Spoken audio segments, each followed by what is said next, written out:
being a dick, whatever. If your intentions are good, that's all you should be judged on. That's it. And again, could you be friends with Bishop Jakes? I can't be friends with none of them fake niggas. Straight up. Because they wouldn't be friends with me because I'm going to challenge them at every moment. Would you do business with Bishop Jakes? Let me explain something to you. Again, I do not trust people who do shit like that to the people. So there's no way I could do business with them. And secondly, again, they wouldn't like me because I will challenge them at every moment, and they won't be able to just go to a scripture and think that's going to work for them. So it will always be a challenge. So you saying people be trying to shut people up with a scripture? Yeah, they do it all the time. They do it all the time. He said he need more for you, more than the scripture. That was funny. Because, let me explain something to you. They prey off the miserable, and they prey off of the depressed. Like, those are the people they get the most. And I'm talking about the bad ones. See, I don't want this misconstrued like, oh, I hate pastors. No, I don't. I'm not saying that. I'm saying the bad ones, the ones that's out here misleading the people. You see what I'm saying? Mm. They don't get no respect from me. You run around in $500,000 cars, and it's people in your congregation that's hungry. You talking about they give food away on Sunday.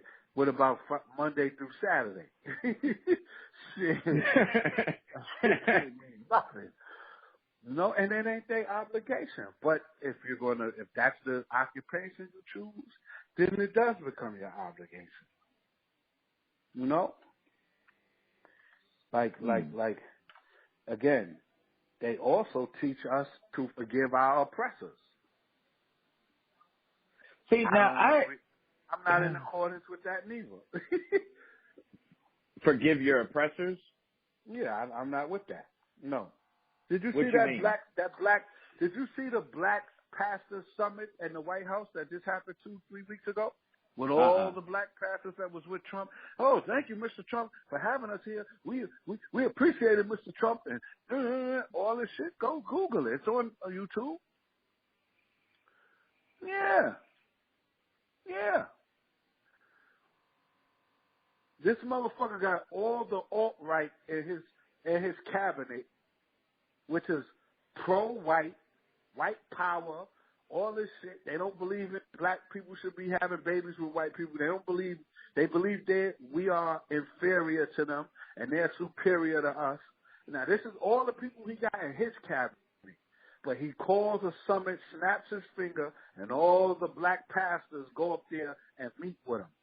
So that entails, tell me, you motherfuckers is prostitutes. You think he can get Farrakhan there? No. That's why I would love to go up there. No, he would never talk to Farrakhan. You think he could have gotten Malcolm X there? That's my point, brother. Like, one thing you can't say, you can say what you want about Farrakhan. Farrakhan got boots on the ground. Yeah, he do. He has boots on the ground. So when it's all said and done, what like they can't take him out. You know, do you see Farrakhan running around in these Bentleys and BMs and private jets and fancy suits and all of that? You don't see Farrakhan looking like that? With diamonds on and all that? You don't see that. His mission is to uplift the black man, brother. That's it. That's his common goal. Mm. Not Wow. trying to look like Diddy Bop in the video.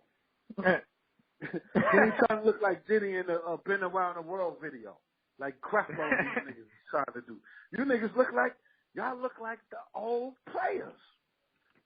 The old drug dealer players. It's the truth though. Like, tell me when I'm wrong. That shit is crazy, brother. Mm. That shit is crazy. You can't do that. You can't do that. You know? And again, on the day of judgment, they will be judged. They will be judged, brother. That's crazy. All right, so you gave me a lot to think about for sure. Mm-hmm. Because even with the one thing that I do like that you just was talking about, because I'm like, you know, they do feed every once in a while, but a lot of these vegetarians, to be honest, they sell a lot of food at their churches too. Exactly.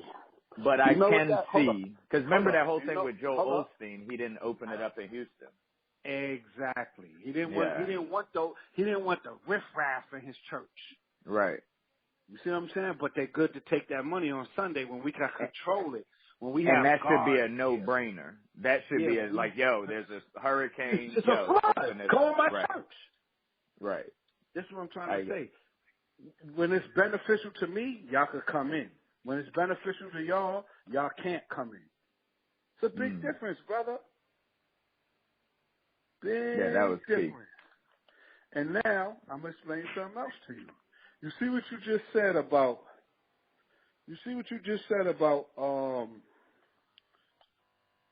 the church sells food, right? Every day and then gives away food on Sunday, right? Right. Sometimes. Do you know what that? No, but you know what that is, right? The leftover food. That's the food they're giving away, brother. See, you don't understand that how business works. I used to work in a restaurant. They have to throw the food away, but the church is not governed by the food administration. So instead of throwing that food away, which any old sane person would say, why throw it away when you could give it away? They're just giving it away. That's all. That's all. Ain't nothing special about that. If I done made 50,000 this week off of selling food, ain't nothing wrong with me giving away 5,000 of the food I can't sell next week. I mean, it's all a blessing, but at the same token, I'm not giving you no credit for it. Like as if you did something when anything you did, again, was redistributed by the people. All right, let me ask you this. Back on the crabs in the barrel type of concept. Because there is a few things that are holding our people back in our communities, and this crab mentality may be the thing that's surrounding it. So this whole thing about us not going back to get like being too old to whether it be get a GED or getting a diploma from college. Is it ever too late to just give it up, or like how do you feel about that? Because people do make fun of you. Like it took me 7 years to get my 4-year degree. I got people who went and didn't finish that be like, damn, it took you that long? Like making fun, but I'm stronger.